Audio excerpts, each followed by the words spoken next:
Praise the lord. ప్రకటన గ్రంథము 8వ అధ్యాయము.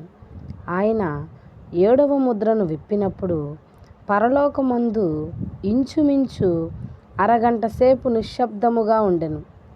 అంతటా నేను దేవుని ఎదుట నిలుచు 7 దూతలను చూచి తిని, వారికి 7 బూరలు ఇయ్యబడెను.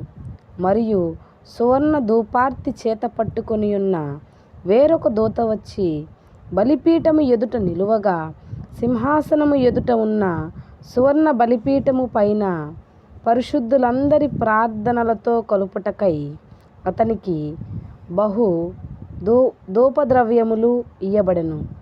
అప్పుడా ధూపద్రవ్యముల పొగ పరిశుద్ధుల ప్రార్థనలతో కలిసి దూత చేతిలో నుండి పైకి లేచి దేవుని సన్నిధిని చేరెను.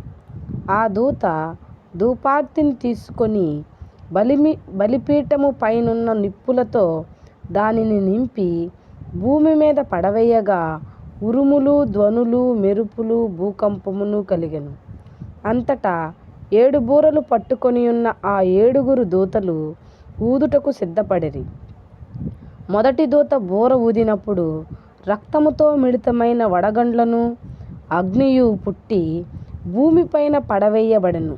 అందువలన భూమిలో 3వ భాగము కాలిపోయెను, చెట్లలో 3వ భాగము కాలిపోయెను, పచ్చగడ్డి అంతయు కాలిపోయెను.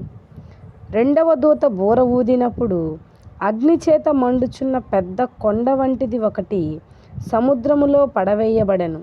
అందువలన సముద్రములో 3వ భాగము రక్తమాయెను. సముద్రములో ప్రాణము గల జంతువులలో 3వ భాగము చచ్చెను. ఓడలలో 3వ భాగము నాశనమాయెను.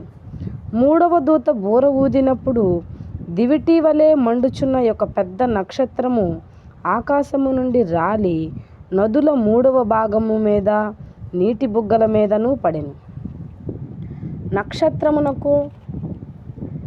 ఆ నక్షత్రమునకు మాచపత్రి అని పేరు. అందువలన నీళ్లలో 3వ భాగము మాచిపత్రి ఆయెను. నీళ్లు చేదైపోయినందున వాటి వలన మనుష్యులలో అనేకులు చచ్చిరి. 4వ దూత బూర ఊదినప్పుడు సూర్యచంద్ర నక్షత్రములలో 3వ భాగము చీకటి కమ్మునట్లును, పగటిలో 3వ భాగమును సూర్యుడు ప్రకాశింపకుండునట్లును, రాత్రిలో 3వ భాగమున చంద్ర నక్షత్రములు ప్రకాశింపకుండునట్లును వాటిలో 3వ భాగము కొట్టబడెను. మరియు నేను చూడగా ఆకాశ మధ్యమున ఒక పక్షిరాజు ఎగురుచు బూరలు ఊదబోవుచున్న 3 దూతల బూరల శబ్దములను బట్టి భూనివాసులకు అయ్యో, అయ్యో, అయ్యో అని గొప్ప స్వరముతో చెప్పుట వింటిని.